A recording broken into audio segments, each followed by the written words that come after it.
bringing Deki in here, because Bhutan has not just a gross national product, but a gross national happiness index, and the schools are contributing to that. So Young, we'll get back to you after we have heard Deki, and then we'll have a discussion.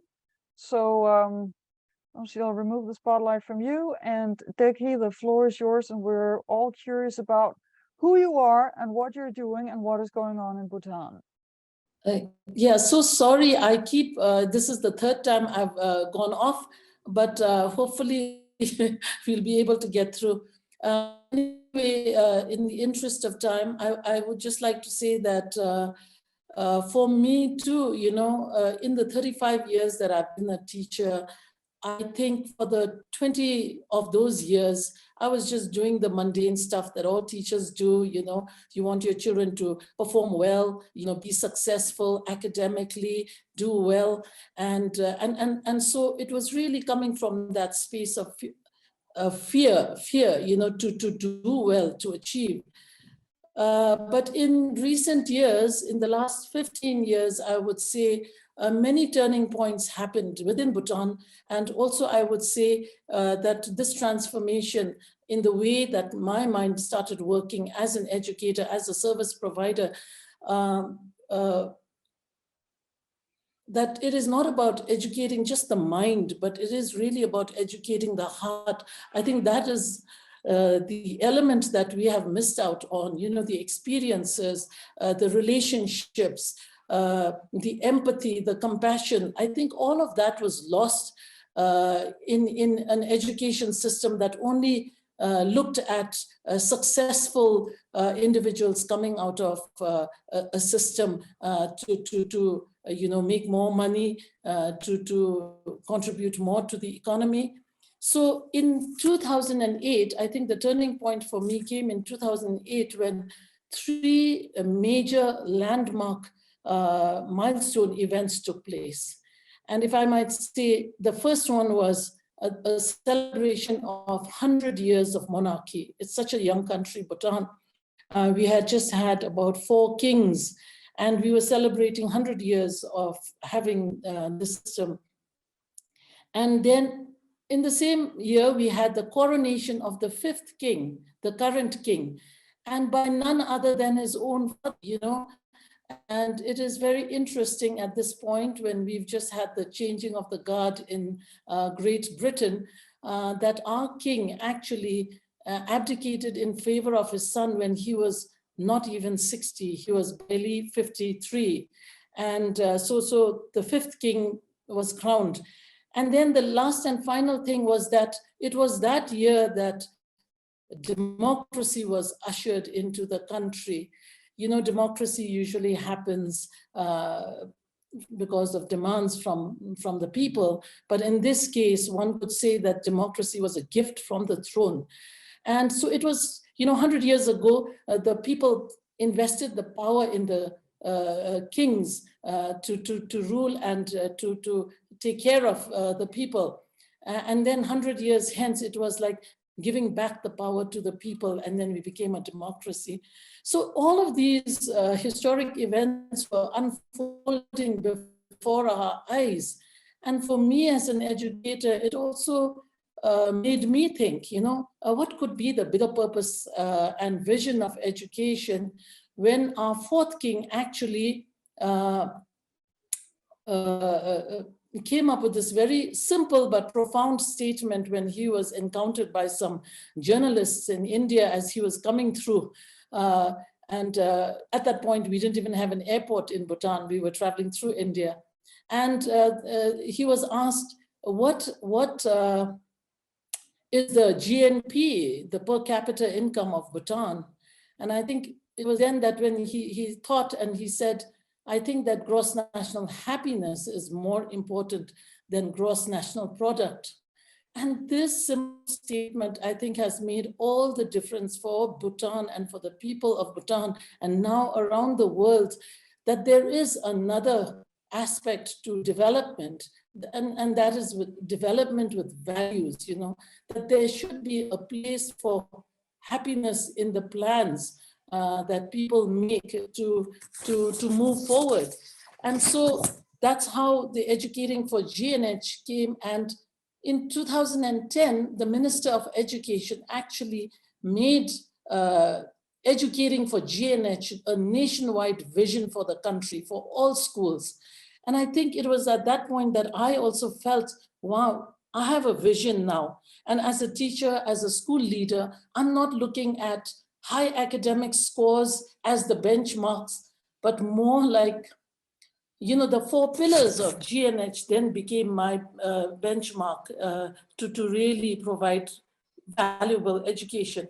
And these 4 pillars were good governance, sustainable development, cultural preservation, environmental conservation. I'm sure we can talk about it more, but that was one turning point for me. And, with a vision like happiness, it's so abstract. So you want to see, how do you make it concrete? How do you make it translatable or relatable to a 5-year-old, for instance? So part of the Educating for GNH was also doing mindfulness and meditation, so that we could at least have some moments to ourselves to be able to understand where we were at. And so I think the meditation and mindfulness is an integral part of Educating for GNH. So if I can just say, because the time is so short, how I have brought it into my school is that we have 20 minutes a day of just sitting in silence. This is being done by 5-year-olds all the way to 18-year-olds. But we're not doing it all at a stretch, 20 minutes. It's 2 minutes before each class, before each activity, before a meal, before going to bed, so that when you do mindfulness, you actually bring your focus attention to the present moment. So, I mean, there are many ways, processes, but let's say mindful breathing is like your attention is brought to your breath, and you have something called the anchor spot. So when every time you feel your mind wandering, like the puppy mind or the monkey mind that is in 1,000 different places, you notice, it's that awareness that my mind is wandering. And then you're non-judgmental, and then you bring it back to your anchor spot, which is the part of your body where you feel your breath the most. So every time your mind wanders, you bring it home gently, and then you breathe in and you breathe out. And the idea of it is that, mindfulness is cultivated, this mental muscle. You go to the gym to build your muscles, and that was a fad. But now it's like, how do I build my mental resilience and my mental muscles to raise that pillar of self-awareness, that self-awareness. I'm mindful, I'm present. And when I'm mindful, maybe I'm more mindful about what I say. Do I hurt somebody with my words or with my actions? And what about my consumption patterns? Am I eating things that actually do not benefit the environment, or even my body for that matter, when I eat too much junk? So I think mindfulness is really at the core of it. And this is something that you cannot do it when you're an adult. So we are bringing it into the classroom where the children are just sitting in silence. And I remember when I first did it, it was like, what am I doing? I'm not really sure. But now it is like your focus on the breath, and the process, the practice. So that's one thing that we do. And other ways of, so the title of my presentation is EduCARING for Universal Happiness and Wellbeing. So this is that vision that keeps evolving as I gain more understanding about the world and what our children need. So well-being is also something that we have now embraced, the 4 pillars of well-being from an organization called the Contentment Foundation. And these 4 pillars of well-being are basically mindfulness, community, self-curiosity, and contentment and balance. And all of this is really about understanding life in all its authenticity. So community is like, it's not just about me doing well in my studies and getting a good job and you know, having a big house and all of that. But really community is like the selfless service. So it's like, it's just more than, it's not just about what is there, what's in it for me, but more like understanding what can I offer. So this whole community element in the 4 pillars of well-being teaches us that. Self-curiosity is another thing. And this self-curiosity and the idea of you know, discovering your passions and your true strengths happens on Wednesdays. So on Wednesdays, we have something called the co-curricular day, which I think I should give a much better name to it. But it's that day when children come, you know, dressed very casually in their sports outfits, in their sneakers. And so they have like 4 different stations. One is sports and physical education. So they have like 2 or 3 teachers just looking into that. And then we have the visual arts and crafts, where children are getting hands-on. Their creativity aspects are being invoked or evoked. And then you have the performing arts. You know, maybe some people love to sing and dance and they like to go on stage and perform. And so it's taking away from all this academic pressure. And that's the time when you can see that you can be appreciated for so many other talents that you can bring to the table. It doesn't have to be getting high marks in just your maths and science and what have you, you know. And then the last and final thing is literacy development. And literacy development is really, I mean, you know, teaching children how to communicate and how to be able to learn, you know, English is the medium of instruction in Bhutan. And but everyone's mother tongue is not English. So we want to develop our literacy skills, but it is also about learning a subject through fun ways, like you could have elocutions, you can have recitations, you can have readers' theater, you can have quizzes and word games and things like that. And there's really no barrier to how you can learn. But it is a time when, you know, it is about bringing happiness in education. So these are some of the ways. And the other thing that we have is now this, the co-curricular program, we can only afford to give one whole day to the primary years. But as they go higher up from the middle years to the, you know, to the high school years, there's, you know, so much of academic subjects that they have to take. And there's so much of the syllabus, the curriculum that has to be fulfilled. And so we don't have that much time. But even then, even at that point, ELC, you know, the school that I run, we try to find, we have carved out a 45-minute period at the end of each day, and it's called the spark period.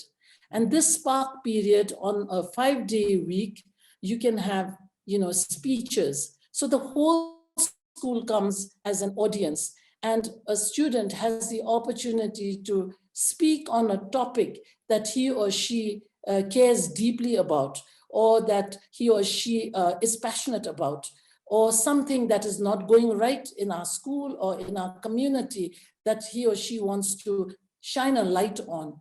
But the thing is, it's done by the language teachers as facilitators. So children are able to get up on stage, have the confidence to speak with clarity, eye contact. How do they hold their mic? And at the end of their presentation, the beauty of it is that you have a very, very captive audience. And so every child is listening to the speech, and the child is able to then give a feedback. And the feedback that they give is called the sandwich feedback. Sandwich feedback basically is, you know, bread with a filling. So one positive feedback, oh, I really loved your speech, what a great topic. And then you have something that's more constructive. But you know what? You could have, you speak a little louder because we couldn't hear much better at the back, or your eye contact so that we can really see how you feel, all of that. And then again, you ended up with a really nice warm feedback. So I feel like most of our problems in society is because we don't know how to talk to each other. So while cultivating your public speaking skills, I want to contribute to your public speaking skills development, but I don't want to do it in a harsh way. Oh, the topic was lousy. Oh, we couldn't hear anything in the back. No. And then, so I think it is really about learning how to speak to each other. And we struggle even as adults. And the other thing is, what you call it? Yeah, so it's about understanding empathy and consideration. So through the learning process, if we can have these things. But the other thing is the P stands for, P is the phys ed, sorry, the phys ed component. And then A is an assembly, when the whole school congregates together and we say a prayer invoking, you know, help from the God of wisdom. And then we also sing the national anthem. And then we have the mindfulness practice together as a school community. And then we just set a very nice tone for the week. And that usually happens on a Monday. And then R is, it's a Bhutanese word, Ranglukinyim, and it all has to do with culture. Because Bhutan is such a small country wedged between two giant nations, identity is very important for us. So our cultural heritage, our spiritual heritage, all of this is brought to light during this period. And then the last thing is Q for quality class time or quality school time. This is when a homeroom teacher can have very, very intimate quality circle or quality time within the class community, understand each other better, where children can say what makes them unhappy, but also what makes them happy. And to really build relationship between students in a class so that, you know, if you cannot be friends with each other, and if you're bullying each other, cyberbullying, body shaming, then how can you get along with people outside of your class, outside in the bigger school community, and then even outside of the school in the society, if you don't even know how to cultivate nurturing relationships with each other, where you can have a safe space to be able to talk about your vulnerabilities, basically. So I think these are some of the ways that we try to inject a semblance of how to get the heart, how to look at selfless service. It's not just about your own progress, your own doing well, your own achievement, but really it's like, it's not charity, but a social responsibility. To whom much is given, much is expected. If you're in a better position, it doesn't mean that you deserved it. By birth or by circumstance, you have been fortunate. But as a citizen, and this is coming from Bhutan becoming a democracy, so what are your civic values? What are your citizenship responsibilities? So it is about really, to be able to derive happiness, not just by receiving alone, but by giving also.